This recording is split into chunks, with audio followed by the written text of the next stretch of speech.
ወርም ይቆይ 15 ቀንም ይቆይ 2 ወርም ይቆይ አብርሃም ከኔ ጋር ነው የሚኖረው፣ ለኔ ነው የማደርገው። ሄርሜል ሩታ መቼም ቢሆን መቼም አብርሽ ከማንም ጋር አይሆንም ከኔ ውጪ። ሰላም ጤና ይስጥልኝ። በመላው ዓለም ለምትገኙ የሟይመን ቤተሰቦች እንዴት ናችሁ? ደህና ናችሁ ወይ? እንግዲህ እንደሚታወቀው ቻናሌ ወድቋል። አዲስ ለሆናችሁ ላይክ፣ ሼር፣ ሰብስክራይብ እያደረጋችሁ አበረታቱኝ። እንዲነሳ ከፈለጋችሁ ቻናሌ ላይክ አድርጉ። ላይክ ስታደርጉ ደግሞ ዩቲዩብ ራሱ ሼር ያደርገዋል ማለት ነው።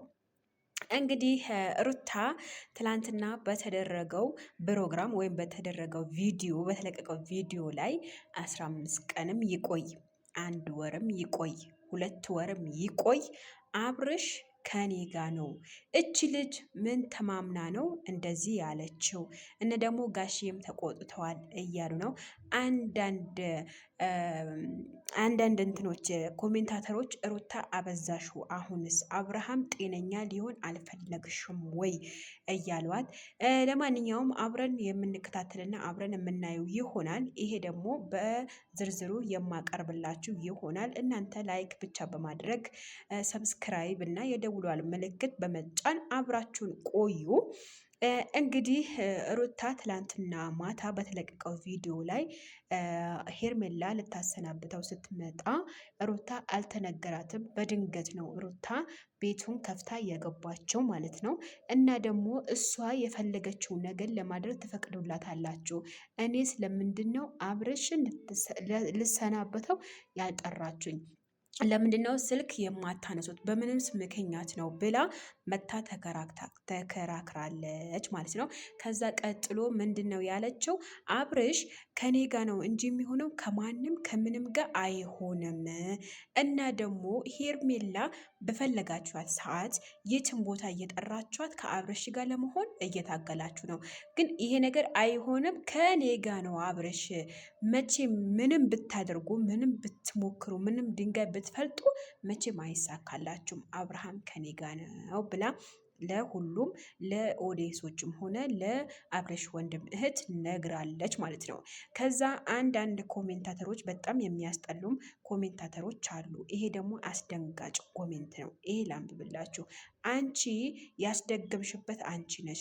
ለምንድን ነው ልጁ ለተወሰነ ቀናት አባቱ ጋር ሊሄድ ያልፈቀድሽለት? ለምንድን ነው በየሪፖስት በምታደርጊው ነገር እያስፈራራሽ ትገኛለሽ? በምንስ ምክንያት ነው ይሄ ነገር እያሉሽ ይገኛሉ ሩታ ማለት ነው።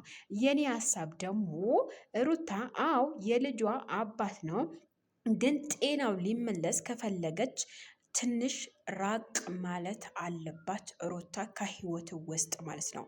ሄርሜላም እንደዛው።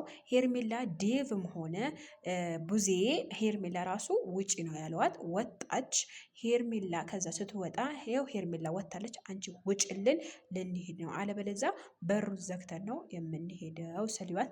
ከዛ ቀጠል አደረገች እና ሩታ እንደዚህ አለች። መቼም ቢሆን መቼም 15 ቀን ይቆይ ወር ይቆይ አብርሃም ከኔ ጋ ነው ብላለች። መልስ የመት መልስ ይሉታል። ይሄ ነው። ሌላው ነገር ደግሞ ጋሽዬ እጅግ በጣም ተቆጥቷታል ለሩታ እያሉ ነው። ይሄ ነገር ደግሞ በጣም ማስከፊና አስጠሊታ ነው። በነገራችን ላይ የወንድ ልጅ አባት እንደዚህ አፍ አውጥቶ ከተሳደበ በጣም ከባድ ነው። ደግሞ እርግማን፣ የአባት የእናት እርግማን ይደርሳል። ወደኋላ አትበሉ ባይ ነኝ። ሌላው ነገር ደግሞ ዛህራዬ ምን ሆነሽ ነው? በምን ምክንያት ነው ኢትዮብሽ እንደዚህ የሆነው? እንዴት ነው? እኔ ውዶችዬ አላቅም፣ ማቀውም ነገር የለም። ምንም አይነት ነገር የተላከለኝ ነገር የለም። ኢሜል ላይ አንድ ሰው አንድ ነገር ሲሆንበት እኮ ኢሜል ላይ ወይም ጉግል ክሮም ላይ ይላክበታል ማለት ነው። የኔ ግን ምንም ነገር የለውም። በምን ምክንያት እይታ እንደቀነሰብኝ፣ ማን እንዳደረገብኝ፣ ምን እንዳደረገብኝ የማውቀው ነገር የለም ማለት ነው። የኔ ውዶች ያው አንዳንድ ልጆች ስለጠየቃችሁ ነው የመለስኩላችሁ። እንግዲህ ምንም ማድረግ አይቻልም። መስራት ነው። ወደኋላ አልልም። ከመስራት ብወድቅም እነሳለሁ። ከፍ ካለ አንድ ሰው ከፍ ብሎ አይቀርም፣ መውደቁ አይቀርም፣ ወድቆ አይቀርም፣ ይነሳል። ኦኬ። ስለሚነሳ ስለሚወድቅ ችግር የለብኝም። ወድቅ ያለሁኝ አሁን ደግሞ እነሳለሁ በአላህ ሱብሃነ ወተዓላ ፍቃድ ማለት ነው። ስለዛ ደግሞ ከአላህ ሱብሃነ ወተዓላ በታች ከፈጣሪ በታች እናንተ ስላላችሁኝ እናንተ ደግሞ ከፍ እንደምታደርጉኝ ተስፋ አደርጋለሁኝ። የዛሬ ቪዲዮ ይሄንን ይመስላል። በሌላ ቪዲዮ እመጣለሁኝ። መልካም ቆይታ